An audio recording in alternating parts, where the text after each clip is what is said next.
আমেরিকায় ডক্টর ইউনূসের সঙ্গে মোদির বৈঠক হচ্ছে না, তথ্য হিন্দুস্তান টাইমসের।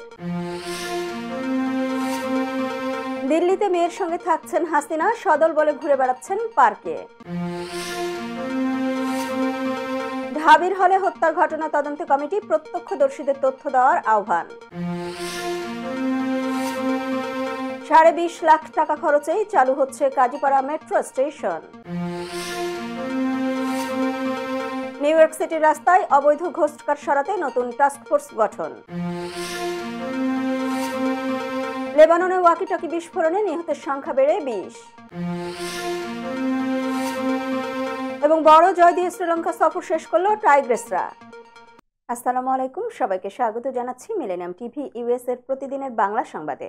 আপনাদের সাথে রয়েছে আমি সুমি আহসান। দেখছিলেন সংবাদ শিরোনাম, এবারে বিস্তারিত। প্রথমে বাংলাদেশ প্রসঙ্গ।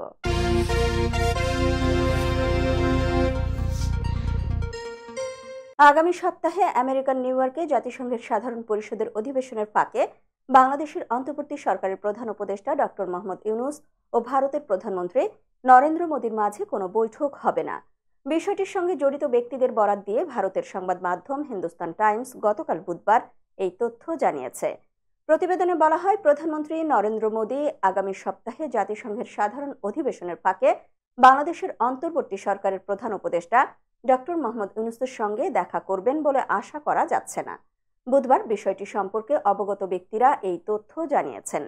এর আগে এই মাসের শুরুর দিকে বাংলাদেশের পক্ষ থেকে জাতিসংঘ সাধারণ পরিষদের সাইড লাইনে ডক্টর মোহাম্মদ ইউনূস ও নরেন্দ্র মোদীর মধ্যে বৈঠকের জন্য আনুষ্ঠানিক অনুরোধ করা হয়েছিল।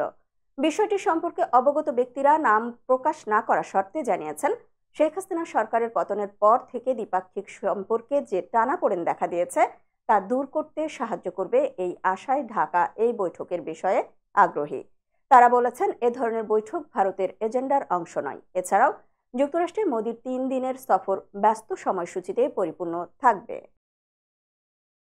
ছাত্র জনতার গণ অভ্যুত্থানে আওয়ামী লীগ সরকারের পতনে প্রায় 2 মাস হলো। বাংলাদেশের প্রধানমন্ত্রীর পদ থেকে পদত্যাগের পর থেকে শেখ হাসিনা ভারতের দিল্লিতে অবস্থান করছেন। তবে তিনি দিল্লির ঠিক কোথায় আছেন সেটা স্পষ্ট নয়। এ নিয়ে মোদী সরকার তেমন রাগ করছে না। তবে তার অবস্থান নিয়ে বাংলাদেশের পাশাপাশি ভারতের কূটনীতিক পাড়ায় চলছে ব্যাপক জল্পনা কল্পনা। এমন পরিস্থিতিতে শেখ হাসিনার অবস্থান নিয়ে একটি প্রতিবেদন প্রকাশ করেছে ব্রিটিশ সংবাদ মাধ্যম ফিনান্সিয়াল টাইমস। সংবাদ মাধ্যমটি বলছে, গত 5 আগস্ট ছাত্র জনতা শেখ হাসিনার সরকারি বাসভবন অভিমুখে লং মার্চ শুরু করলে তিনি পদত্যাগ করেন এবং সামরিক বিমানে করে ভারতে পালিয়ে যান। এরপর থেকে তিনি ভারতে অবস্থান করছেন। হাসিনাকে নিয়ে এখন পর্যন্ত এটি নিশ্চিত করেছে মোদী সরকার। এর বেশি কোনো তথ্য দিতে রাজি হচ্ছে না দিল্লি। কিন্তু হাসিনার অবস্থান নিয়ে জল্পনা থেমে নেই। বিভিন্ন বিশ্বাসযোগ্য সূত্রের বরাতে ভারতীয় এলিট শ্রেণী ব্যক্তিগতভাবে দাবি করছেন, শেখ হাসিনা এখন ভারতীয় সরকারের একটি সেফ হাউসে রয়েছেন। তার মেয়ে সাইমা ওয়াজেদও তার সঙ্গে আছেন। শুধু তাই নয়, হাসিনাকে সদল বলে দিল্লির অন্যতম অভিজাত পার্ক লোদি গার্ডেনে ঘুরে বেড়াতে দেখা গেছে। চোর সন্দেহে ঢাকা বিশ্ববিদ্যালয়ের ফজলুল হক মুসলিম হলের অতিথি কক্ষে এক যুবককে পিটিয়ে হত্যার ঘটনা তদন্তে একটি কমিটি গঠন করা হয়েছে। আজ বৃহস্পতিবার হল কর্তৃপক্ষ ওই তদন্ত কমিটি গঠন করে। ফজলুল হক মুসলিম হলের প্রাধ্যক্ষ অধ্যাপক ডক্টর শাহ মোহাম্মদ মাসুম স্বাক্ষরিত এক নির্দেশে একথা জানানো হয়। 7 সদস্যের কমিটিতে একজন আহ্বায়ক ও 6 জনকে সদস্য করা হয়েছে। ঘটনা তদন্ত করে আজ সন্ধ্যা 6টার মধ্যে এই কমিটিকে প্রতিবেদন দিতে হবে। তদন্ত কমিটির আহ্বায়ক করা হয়েছে হলের আবাসিক শিক্ষক অধ্যাপক ডক্টর আলমগীর কবিরকে। বাকি সদস্যরাও বিভিন্ন বিভাগের শিক্ষক। এদিকে আরেক নির্দেশনায় হলের প্রাধ্যক্ষ পিটিয়ে যুবককে হত্যার ঘটনায় প্রত্যক্ষদর্শীদের দুপুরে কমিটির সামনে উপস্থিত হয়ে সহায়তা করার জন্য বলা হয়েছে। এর আগে গতকাল বুধবার রাতে কয়েক ঘন্টা ধরে পিটিয়ে অজ্ঞাত পরিচয় ওই যুবককে হত্যা করা হয় বলে অভিযোগ উঠেছে। নিহত তোফাজ্জল হোসেনের বাড়ি বরিশালের বরগুনা জেলার পাথরঘাটা উপজেলার কাঁঠালতলী ইউনিয়নে। তার বাবা মা কেউ বেঁচে নেই। পুলিশের ভাষ্য, ঢাবিতে চোর সন্দেহে গণপিটুনির শিকার হন ওই যুবক। পরে গুরুতর অবস্থায় তাকে ঢাকা মেডিকেল কলেজ হাসপাতালে নিয়ে আসলে মারা যান তিনি। মেট্রো রেলের কাজীপাড়া স্টেশন মেরামত করে পুরোপুরি চালু করতে 20,50,000 টাকা খরচ হয়েছে বলে জানিয়েছেন ঢাকা ম্যাস ট্রানজিট কোম্পানি লিমিটেডের ব্যবস্থাপনা পরিচালক মোহাম্মদ আব্দুর রউফ। বৃহস্পতিবার ডিএমটিসিএল এর স্কাটন গার্ডেনের প্রধান কার্যালয়ে ডাকা এক সংবাদ সম্মেলনে তিনি একথা বলেন। মোহাম্মদ আব্দুর রউফ বলেন, বৈষম্য বিরোধী ছাত্র আন্দোলনের সময় সংঘর্ষে ক্ষতিগ্রস্ত মিরপুর 10 নম্বর স্টেশন চালু হতে আরেকটু সময় লাগবে, আর কাজীপাড়া স্টেশন মেরামত করতে প্রাথমিকভাবে খরচ হয়েছে মাত্র 20,50,000 টাকা। তিনি আরও বলেন, সপ্তাহের 7 দিন মেট্রো রেল চলাচলের বিষয়ে দীর্ঘদিন ধরে দাবি জানিয়ে আসছিল রাজধানীবাসী। এবার সেই দাবির মুখে শুক্রবারেও মেট্রো রেল চলাচলের সিদ্ধান্ত নেয় অন্তর্বর্তী সরকার। মোহাম্মদ আব্দুর রউফ বলেন, শুক্রবার বিকেল 3:30 থেকে রাত 9টা পর্যন্ত উত্তরা উত্তর থেকে মতিঝিল রুটে চলাচল করবে দ্রুতগতির এ গণপরিবহন। একই সঙ্গে বিকেল 3:50 থেকে রাত 9:40 পর্যন্ত মতিঝিল থেকে উত্তরা উত্তর রুটে 12 মিনিট হেডওয়েতে মেট্রো রেল বাণিজ্যিকভাবে চলাচল করবে। দর্শক, মিলেনিয়াম টিভি ইউএস এর প্রতিদিনের বাংলা সংবাদের এ পর্যায়ে ছোট্ট একটি বিরতি, সঙ্গেই থাকুন।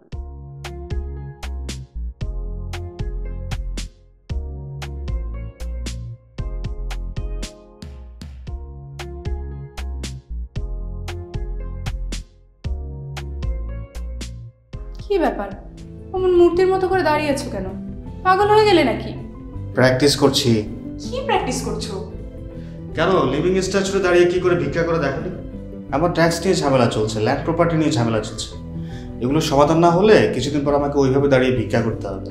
তাই এখন থেকে দাঁড়িয়ে প্র্যাকটিস করছি। আহা, এত চিন্তা করছো কেন? লিগ্যাল নেটওয়ার্ক ইন্টারন্যাশনাল আছে না? Legal network international? হ্যাঁ, কিছুদিন আগে ইন্স্যুরেন্স দিয়ে সম্পভাবিদের একটা ঝামেলা হলো না? লিগ্যাল নেটওয়ার্কের মাধ্যমেই তো সেটা সমাধান হলো। শুধু ইন্স্যুরেন্সই না ভাবি, criminal case, immigration, tax, divorce, housing সংক্রান্ত যে কোনো লিগেল সমস্যার সমাধান পেয়ে যাবেন লিগেল নেটওয়ার্কে। যুক্তরাষ্ট্রের 50টি স্টেটে যে কোনো প্রান্তে যে কোনো লিগেল সহায়তা দিতে কিন্তু আমাদের সঙ্গে আছে লিগেল নেটওয়ার্ক ইন্টারন্যাশনাল। শুধু তাই নয়, লিগেল নেটওয়ার্কে আছেন যুক্তরাষ্ট্রের স্বনামধন্য সব লয়ার, যাদের আইনি সহায়তায় যে কোনো লিগেল সমস্যার সমাধান পেয়ে যাবেন খুব সহজেই। তাহলে দেরি কেন? এখনই চলো লিগ্যাল নেটওয়ার্কে। I'm Nasrin Mosnu, immigration attorney. I was born and raised here in New York City. I have been working at various immigration firms since I was a teenager, including with my father. I'm passionate and dedicated about immigration. I am committed to provide my clients with nothing but the best. আমরা asylum office, immigration court সহ যুক্তরাষ্ট্রের 50টি state ও বাংলাদেশ কনসুলেটে আপনাদের আইনগত সহায়তার নিশ্চয়তা দিচ্ছি। Please come and take advantage of our excellent legal services. Our initial consultations are always free. বরেণ্য অভিনেতা আবুল হায়াত একজন স্বাস্থ্য সচেতন মানুষ। একদিন শুটিংয়ে হঠাৎ অসুস্থ হয়ে হতাশায় ভোগেন। সবাই ব্যস্ত, এখন আমার সেবা করবে কে? কেন? নিউ ইয়র্কে গোল্ডেন এজ হোম কেয়ার আছে না, আপনাদের হতাশা দুশ্চিন্তা দূর করে সুস্থ করে তোলে যাদের অঙ্গীকার। সঠিক সময়ে সঠিক সেবা দেওয়ার বিশ্বস্ত প্রতিষ্ঠানের নাম Golden Age Home Care. Golden Age Home Care New ইয়র্কবাসীর পূর্ণ আস্থার জায়গা।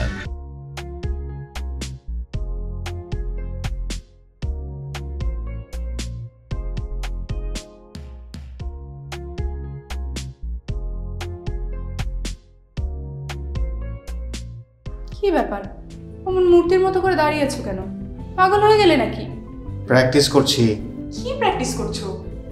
কেন লিভিং স্ট্যাচুতে দাঁড়িয়ে কি করে ভিক্ষা করে দেখালি? আমার ট্যাক্স নিয়ে ঝামেলা চলছে, ল্যান্ড প্রপার্টি নিয়ে ঝামেলা চলছে। এগুলো সমাধান না হলে কিছুদিন পর আমাকে ওইভাবে দাঁড়িয়ে ভিক্ষা করতে হবে। তাই এখন থেকে দাঁড়িয়ে প্র্যাকটিস করছি। আহা, এত চিন্তা করছো কেন? লিগ্যাল নেটওয়ার্ক ইন্টারন্যাশনাল আছে না? Legal network international? হ্যাঁ, কিছুদিন আগে ইন্স্যুরেন্স দিয়ে সম্পভাবিদের একটা ঝামেলা হলো না? লিগ্যাল নেটওয়ার্কের মাধ্যমেই তো সেটা সমাধান হলো। শুধু ইন্স্যুরেন্সই না ভাবি, criminal case, immigration, tax, divorce, housing সংক্রান্ত যে কোনো লিগেল সমস্যার সমাধান পেয়ে যাবেন লিগেল নেটওয়ার্কে। যুক্তরাষ্ট্রের 50টি স্টেটে যে কোনো প্রান্তে যে কোনো লিগেল সহায়তা দিতে কিন্তু আমাদের সঙ্গে আছে লিগেল নেটওয়ার্ক ইন্টারন্যাশনাল। শুধু তাই নয়, লিগেল নেটওয়ার্কে আছেন যুক্তরাষ্ট্রের স্বনামধন্য সব লয়ার, যাদের আইনি সহায়তায় যে কোনো লিগেল সমস্যার সমাধান পেয়ে যাবেন খুব সহজেই। তাহলে দেরি কেন? এখনই চলো লিগ্যাল নেটওয়ার্কে। দর্শক, আবারও স্বাগত মিলেনিয়াম টিভি ইউএস এর প্রতিদিনের বাংলা সংবাদে। দেখছিলেন বাংলাদেশ সংবাদ। ই-গভর্নমেন্ট ডেভেলপমেন্ট ইন্ডেক্সে 0.6570 ভ্যালু অর্জন করে 11 ধাপ এগিয়েছে বাংলাদেশ। একই সঙ্গে ই-পার্টিসিপেশন সূচকে 5 ধাপ এগিয়েছে ঢাকা। 2003 সালের পর এবার সর্বোচ্চ ভ্যালু অর্জন করেছে বাংলাদেশ। মঙ্গলবার বাংলাদেশ সময় সন্ধ্যায় নিউ ইয়র্কে জাতিসংঘের সদর দপ্তরে এই ইন্ডেক্স প্রকাশ করা হয়। ইজিডিআই 2024 অনুযায়ী চলতি বছর স্বল্পোন্নত দেশগুলোর মধ্যে সর্বোচ্চ ইজিডিআই মান নিয়ে বাংলাদেশ এগিয়ে রয়েছে। বিশ্বের মোট 193টি দেশের মধ্যে বাংলাদেশের অবস্থান এখন 100তম। 2022 সালে ছিল 119তম। অন্যদিকে ই-পার্টিসিপেশন সূচকে একই সংখ্যক দেশের মধ্যে বাংলাদেশ এখন 70তম। 2022 সালে 75তম অবস্থানে ছিল। জাতিসংঘের সদস্য রাষ্ট্রগুলোর অনলাইনে সেবা প্রদান, আইন ও পলিসি কাঠামো, ই-পার্টিসিপেশনের অবস্থার পাশাপাশি টেলিযোগাযোগ অবকাঠামো এবং হিউম্যান ক্যাপিটালকে মূল্যায়ন করে ই-গভর্নমেন্ট ডেভেলপমেন্ট ইন্ডেক্সে তৈরি করা হয়। চলতি বছর ইজিডিআই অর্জনের শীর্ষে আছে ডেনমার্ক, এস্তোনিয়া ও সিঙ্গাপুর। দক্ষিণ এশিয়ার দেশ মালদ্বীপ 94, ভারত 97, শ্রীলঙ্কা 98, ভুটান 103 আর নেপাল 119তম স্থানে রয়েছে। দর্শক, এবারে দেখবেন যুক্তরাষ্ট্র সংবাদ।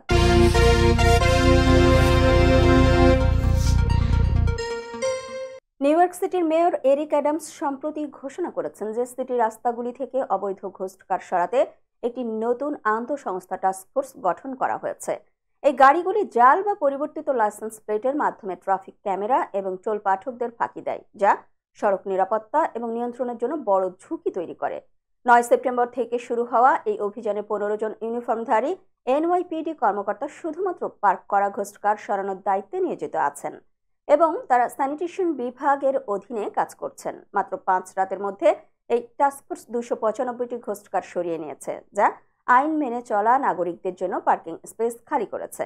মেয়র অ্যাডামস উল্লেখ করেন যে ঘোষকারগুলো প্রায়ই আরও গুরুতর অপরাধের সাথে যুক্ত থাকে, যেমন গুলি চালানো এবং ডাকাতি। তিনি সতর্ক করেন যে যেসব গাড়ির ফেক বা চুরি করা প্লেট রয়েছে সেগুলি টো করা হবে এবং শহরের নিরাপত্তা নিশ্চিত করতে এমন অভিযান চলতে থাকবে।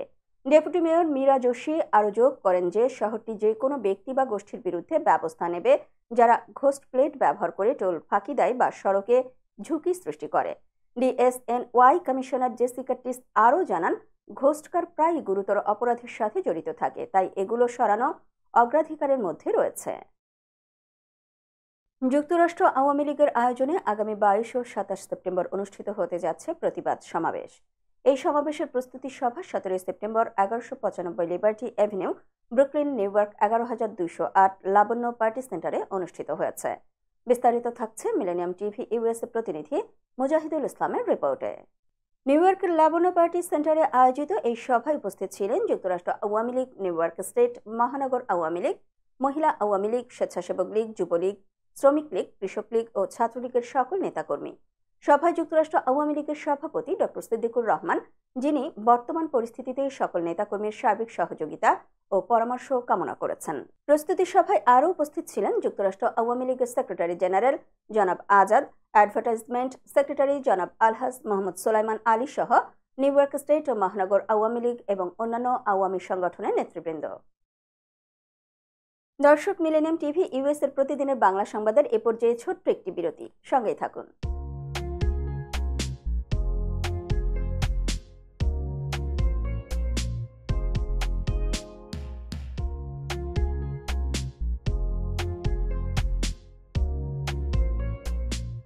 কি ব্যাপার, অমন মূর্তির মতো করে দাঁড়িয়ে আছো কেন? পাগল হয়ে গেলে নাকি? প্র্যাকটিস করছি। কি প্র্যাকটিস করছো? কেন লিভিং স্ট্যাচুতে দাঁড়িয়ে কি করে ভিক্ষা করে দেখনি? আমার ট্যাক্স নিয়ে ঝামেলা চলছে, ল্যান্ড প্রপার্টি নিয়ে ঝামেলা চলছে। এগুলো সমাধান না হলে কিছুদিন পর আমাকে ওইভাবে দাঁড়িয়ে ভিক্ষা করতে হবে। এখন থেকে দাঁড়িয়ে প্র্যাকটিস করছি।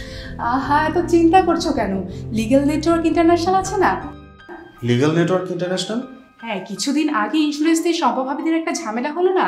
লিগ্যাল নেটওয়ার্কের মাধ্যমেই তো সেটা সমাধান হলো। শুধু ইন্স্যুরেন্সই না ভাবি, criminal case, immigration, tax, divorce, housing সংক্রান্ত যে কোনো লিগ্যাল সমস্যার সমাধান পেয়ে যাবেন লিগ্যাল নেটওয়ার্কে। যুক্তরাষ্ট্রের 50টি স্টেটে যে কোনো প্রান্তে যে কোনো লিগ্যাল সহায়তা দিতে কিন্তু আমাদের সঙ্গে আছে লিগ্যাল নেটওয়ার্ক ইন্টারন্যাশনাল। শুধু তাই নয়, লিগ্যাল নেটওয়ার্কে আছেন যুক্তরাষ্ট্রের স্বনামধন্য সব লয়ার, যাদের আইনি সহায়তায় যে কোনো লিগ্যাল সমস্যার সমাধান পেয়ে যাবেন খুব সহজেই। তাহলে দেরি কেন? এখনই চলো লিগ্যাল নেটওয়ার্কে। I'm Nasrin Mosnu, immigration attorney. I was born and raised here in New York City. I have been working at various immigration firms since I was a teenager, including with my father. I'm passionate and dedicated about immigration. I am committed to provide my clients with nothing but the best. আমরা asylum office, immigration court সহ যুক্তরাষ্ট্রের 50টি state এবং বাংলাদেশ কনসুলেটে আপনাদের আইনগত সহায়তার নিশ্চয়তা দিচ্ছি। Please come and take advantage of our excellent legal services. Our initial consultations are always free. বরেণ্য অভিনেতা আবুল হায়াত একজন স্বাস্থ্য সচেতন মানুষ। একদিন শুটিংয়ে হঠাৎ অসুস্থ হয়ে হতাশায় ভোগেন। সবাই ব্যস্ত, এখন আমার সেবা করবে কে? কেন নিউ ইয়র্কে গোল্ডেন এজ হোম কেয়ার আছে না, আপনাদের হতাশা দুশ্চিন্তা দূর করে সুস্থ করে তোলে যাদের অঙ্গীকার। সঠিক সময়ে সঠিক সেবা দেওয়ার বিশ্বস্ত প্রতিষ্ঠানের নাম Golden Age Home Care. Golden Age Home Care New ইয়র্কবাসীর পূর্ণ আস্থার জায়গা।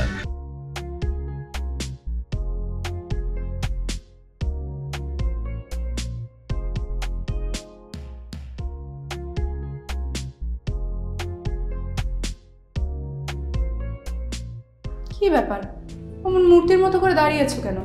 পাগল হয়ে গেলে নাকি? প্র্যাকটিস করছি। কি প্র্যাকটিস করছো? কেন লিভিং স্ট্যাচুরে দাঁড়িয়ে কি করে ভিক্ষা করে দেখনি? আমার ট্যাক্স নিয়ে ঝামেলা চলছে, ল্যান্ড প্রপার্টি নিয়ে ঝামেলা চলছে। এগুলো সমাধান না হলে কিছুদিন পর আমাকে ওইভাবে দাঁড়িয়ে ভিক্ষা করতে হবে। তাই এখন থেকে দাঁড়িয়ে প্র্যাকটিস করছি। আহা, এত চিন্তা করছো কেন?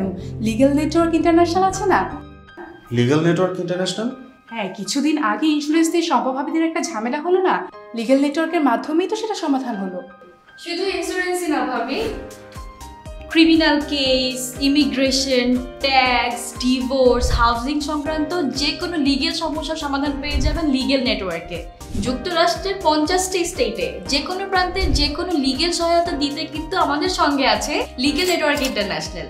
শুধু তাই নয়, লিগ্যাল নেটওয়ার্কে আছেন যুক্তরাষ্ট্রের স্বনামধন্য সব লয়ার, যাদের আইনি সহায়তায় যে কোনো লিগ্যাল সমস্যার সমাধান পেয়ে যাবেন খুব সহজেই। তাহলে দেরি কেন? এখনই চলো লিগ্যাল নেটওয়ার্কে। দর্শক, আবারও স্বাগত মিলেনিয়াম টিভি ইউএস এর প্রতিদিনের বাংলা সংবাদে। দর্শক, এবারে দেখবেন আন্তর্জাতিক সংবাদ।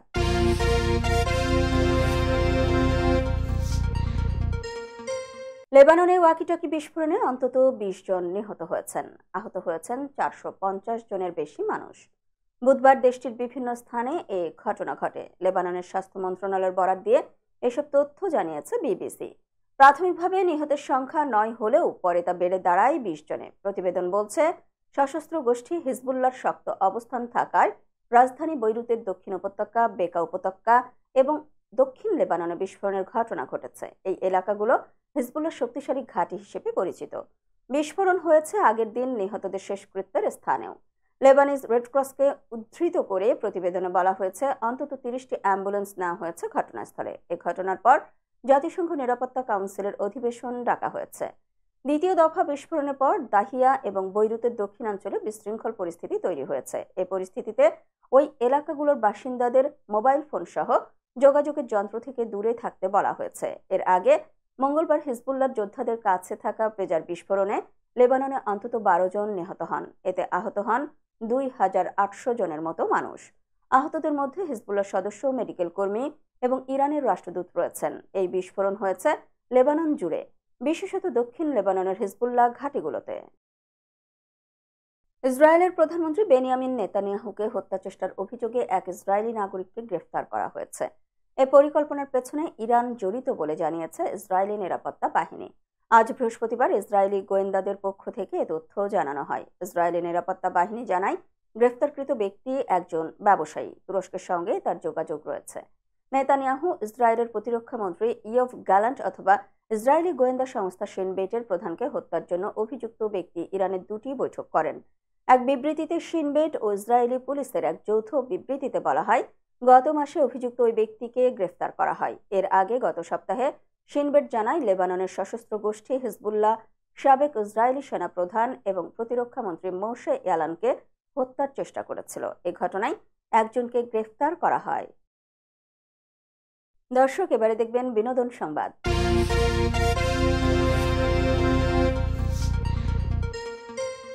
সালমানের মৃত্যুর বিষয়টি নিয়ে খুব বেশি গণমাধ্যমের মুখোমুখি হননি সামিরা। যা বলেছেন আদালতেই। সংবাদ মাধ্যমে দুই একটি সাক্ষাৎকার দিলেও সবসময় চেয়েছেন নিজেকে আড়াল রাখতে। অমর এই নায়কের জন্মদিন উপলক্ষে গণমাধ্যমে কথা বলেছেন সামিরা। জানিয়েছেন অজানা অনেক কথা, কি হয়েছিল সেদিন যার কারণে সালমান আত্মহত্যা করল। সামিরা বলেন, আত্মহত্যা করার মতো তেমন কিছুই হয়নি। সেদিন ওর সঙ্গে একটু কথা কাটাকাটি হয়েছিল। একটা পর্যায়ে অভিমান করে ও রুমে চলে যায় আর দরজা বন্ধ করে দেয়। আমি তখন অন্য রুমে ছিলাম। এর মধ্যেই সব কিছু ঘটে যায়। আমার চিৎকার শুনে ফ্ল্যাটের লোকজন ছুটে আসে। খবর পেয়ে ইমনের মাও ছুটে আসে। এরপর রুম থেকে বেরিয়ে আসে ওর ঝুলন্ত দেহ। তিনি আরও বলেন, এমন কথা কাটাকাটি ওর সঙ্গে আগেও হয়েছে। আমার ওপর অনেক অভিমানও করেছিল ও। আরেকটা বিষয়, ইমন কিন্তু এর আগেও 3 বার আত্মহত্যার চেষ্টা করেছিল, কিন্তু চতুর্থবার ওকে আর ফেরানো যায়নি। আপনারা যদি খোঁজ নেন তাহলে সেটি জানতে পারবেন। কি কারণে 3 বার আত্মহত্যা করতে চেয়েছিলেন জানতে চাইলে সামিরা বলেন, কেন সেটি আমার সঠিক জানা নেই। 3 বারই ছিল আমার বিয়ের আগে। 2 বার ওকে মেট্রোপলিটন হাসপাতালে ও 1 বার ওকে নেওয়া হয় বাংলাদেশ স্পেশালাইজড হাসপাতালে। আপনারা চাইলে হাসপাতালের রেকর্ড চেক করে দেখতে পারেন। আসলে মানসিকভাবে ওর মধ্যে আত্মহত্যার প্রবণতাটা বেশি কাজ করত। দর্শক, মিলেনিয়াম টিভি ইউএস এর প্রতিদিনের বাংলা সংবাদের এ পর্যায়ে ছোট্ট একটি বিরতি। সঙ্গেই থাকুন।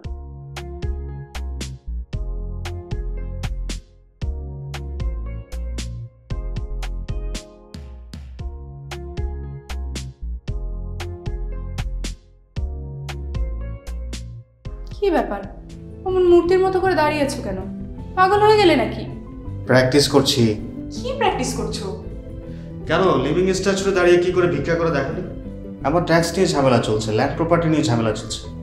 এগুলো সমাধান না হলে কিছুদিন পর আমাকে ওইভাবে দাঁড়িয়ে ভিক্ষা করতে হবে। তাই এখন থেকে দাঁড়িয়ে প্র্যাকটিস করছি। আহা, এত চিন্তা করছো কেন? লিগ্যাল নেটওয়ার্ক ইন্টারন্যাশনাল আছে না? Legal network international? হ্যাঁ, কিছুদিন আগে ইন্স্যুরেন্স দিয়ে সম্পভাবিদের একটা ঝামেলা হলো না? লিগ্যাল নেটওয়ার্কের মাধ্যমেই তো সেটা সমাধান হলো।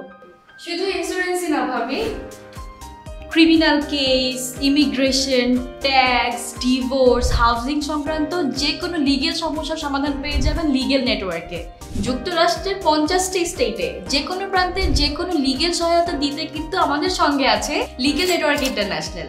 শুধু তাই নয়, লিগেল নেটওয়ার্কে আছেন যুক্তরাষ্ট্রের স্বনামধন্য সব লয়ার, যাদের আইনি সহায়তায় যে কোনো লিগেল সমস্যার সমাধান পেয়ে যাবেন খুব সহজেই।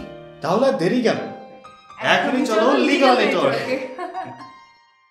I'm Nasrin Mosnu, immigration attorney. I was born and raised here in New York City. I have been working at various immigration firms since I was a teenager, including with my father. I'm passionate and dedicated about immigration. I am committed to provide my clients with nothing but the best. আমরা asylum office, immigration court সহ যুক্তরাষ্ট্রের 50টি state ও বাংলাদেশ কনসুলেটে আপনাদের আইনগত সহায়তার নিশ্চয়তা দিচ্ছি। Please come and take advantage of our excellent legal services. Our initial consultations are always free. বরেণ্য অভিনেতা আবুল হায়াত একজন স্বাস্থ্য সচেতন মানুষ। একদিন শুটিংয়ে হঠাৎ অসুস্থ হয়ে হতাশায় ভোগেন। সবাই ব্যস্ত, এখন আমার সেবা করবে কে? কেন নিউ ইয়র্কে গোল্ডেন এজ হোম কেয়ার আছে না? আপনাদের হতাশা দুশ্চিন্তা দূর করে সুস্থ করে তোলে যাদের অঙ্গীকার। সঠিক সময়ে সঠিক সেবা দেওয়ার বিশ্বস্ত প্রতিষ্ঠানের নাম Golden Age Home Care. Golden Age Home Care New ইয়র্কবাসীর পূর্ণ আস্থার জায়গা।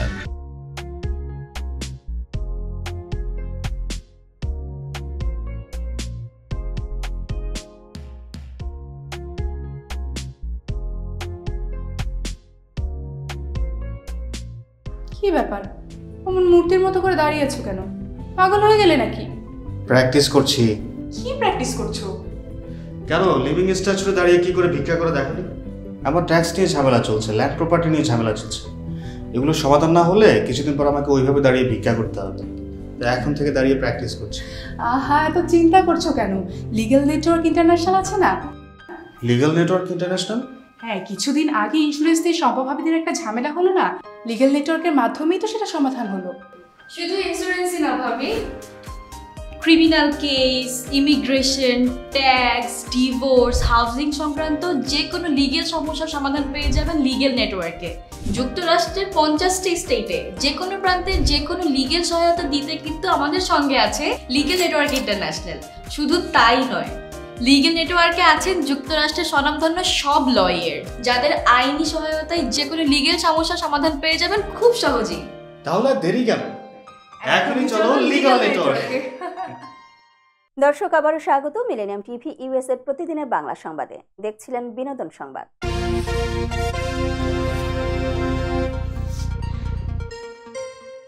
সৌরভ চক্রবর্তী এবং মধুমিতা সরকার সবিনয় নিবেদন সিরিয়ালে অভিনয় করে দর্শকের মনে জায়গা করে নেন। 2011 সালের দিকে তাদের প্রেমের শুরু। রিয়েল লাইফ সম্পর্ক ক্রমশ পরিণতি পায় রিয়েল লাইফ বিয়েতে। ধারণা করা হয় 2015 সালেই বিয়ে করেছিলেন এই জুটি, কিন্তু সংসারের সুখ বেশি দিন স্থায়ী হয়নি। 2019 সালে সৌরভের সঙ্গে বিবাহ বিচ্ছেদ ঘটে মধুমিতার। ইদানিং প্রায় সিঁথিতে সিঁদুর পরিহিত অবস্থায় দেখা যায় অভিনেত্রীকে। সিঁদুর পরে তোলা ছবি নিয়মিত সোশ্যাল মিডিয়ায়ও পোস্ট করতে দেখা যায় মধুমিতাকে। এদিকে নেটিজেনদের কেউ কেউ প্রশ্ন তুলেছেন, সৌরভের সঙ্গে কি এখনো বিবাহ বিচ্ছেদ ঘটেনি, নাকি গোপনে ফের বিয়ে করেছেন মধুমিতা? অভিনেত্রী বলেন, প্রথমেই জানিয়ে দিই, আমি কিন্তু সৌরভ চক্রবর্তীর নামে সিঁদুর পরছি না। আমি ঈশ্বরে বিশ্বাসী, শিবের ভক্ত। কোনো মন্দিরে পূজা দিতে গেলে আমি সিঁথিতে সিঁদুর পরি, দেব বিগ্রহে ছোঁয়ানো সিঁদুর, খুব সহজভাবেই সেটা পরি। তাকে প্রশ্ন করা হয়, হিন্দু ধর্মে বিবাহিত নারীদের মাঝে সিঁদুর পরার প্রচলন রয়েছে, সেক্ষেত্রে কি কোনো চলতি প্রথা ভাঙতে চাইছেন? এ ব্যাপারে মধুমিতা বলেন, আমি আমার ধর্মে বিশ্বাসী, কোনো প্রথা ভাঙতে চাই না। আমি মনে করি সিঁদুর কোনো ছেলে খেলার জিনিস না, বিবাহিত নারীদেরই কেবল সিঁদুর পরা উচিত, আমি সেটার সম্মানও করি। দর্শক, এবারে দেখবেন খেলার সংবাদ।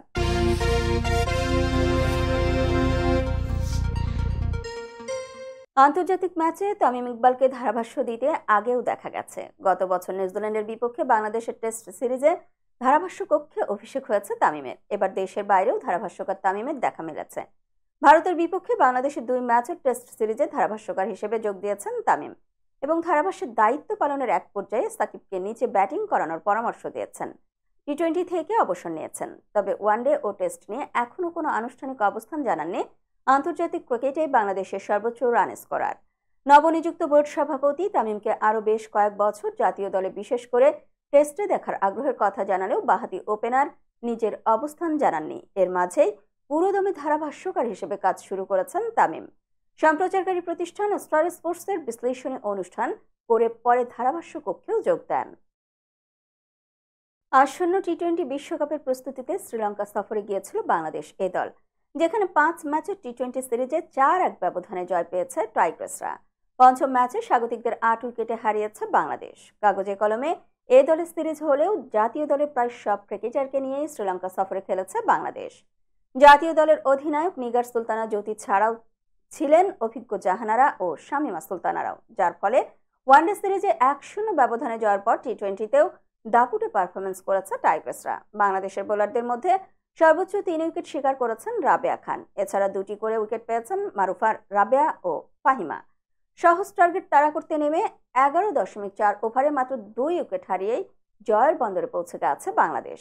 ব্যক্তিগত 33 রানে অপরাজিত থাকেন ওপেনার দিলারা ও নিগার সুলতানা জ্যোতি, টিকেছিলেন 25 বলে 14 রানে। সংবাদ শেষ করার পূর্বে শিরোনামগুলো আরও একবার। আমেরিকায় ডক্টর ইউনূসের সঙ্গে মোদির বৈঠক হচ্ছে না, তথ্য হিন্দুস্তান টাইমসের। দিল্লিতে মেয়ের সঙ্গে থাকছেন হাসিনা, সদল বলে ঘুরে বেড়াচ্ছেন পার্কে। ঢাবির হলে হত্যার ঘটনা তদন্ত কমিটি, প্রত্যক্ষদর্শীদের তথ্য দেওয়ার আহ্বান। 20.5 লাখ টাকা খরচেই চালু হচ্ছে Kazipara metro station. New York সিটির রাস্তায় অবৈধ ঘোষকার সরাতে নতুন টাস্কফোর্স গঠন। লেবাননে ওয়াকিটকি বিস্ফোরণে নিহতের সংখ্যা বেড়ে 20।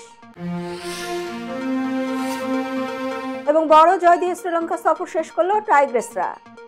এই ছিল মিলেনিয়াম টিভি ইউএস এর প্রতিদিনের বাংলা সংবাদে। মিলেনিয়াম সংবাদ দেখতে লগ ইন করুন আমাদের সামাজিক যোগাযোগের সাইট facebook.com/millenniumtvusa বাংলা এবং youtube.com/officialmillenniumtv। এছাড়াও সংবাদের সর্বশেষ আপডেট জানতে ভিজিট করুন আমাদের নিয়মিত ওয়েবসাইট www.millenniumtvusa.com এবং www.millenniumtv.org। প্রিয় দর্শক, মিলেনিয়াম টিভি দেখুন সকল অ্যান্ড্রয়েড ফোনে, iOS ও Apple TV, Amazon Fire TV, Roku TV এবং সকল স্মার্ট টিভিতে। এছাড়াও মিলেনিয়াম টিভি দেখতে পাবেন সমস্ত ইউরোপীয় দেশ এবং অস্ট্রেলিয়ায় স্কাই নেটওয়ার্কে, বিশ্বব্যাপী জাদু টিভি, রেডিয়েন্ট আইপি টিভি, জাগো বিডি নেটওয়ার্ক এবং বিশ্বব্যাপী হরাইজন স্যাটেলাইটে। আপনারা যে যেখানে থাকুন, ভালো থাকুন, সুস্থ থাকুন, মিলেনিয়াম টিভির সাথেই থাকুন। আল্লাহ হাফেজ।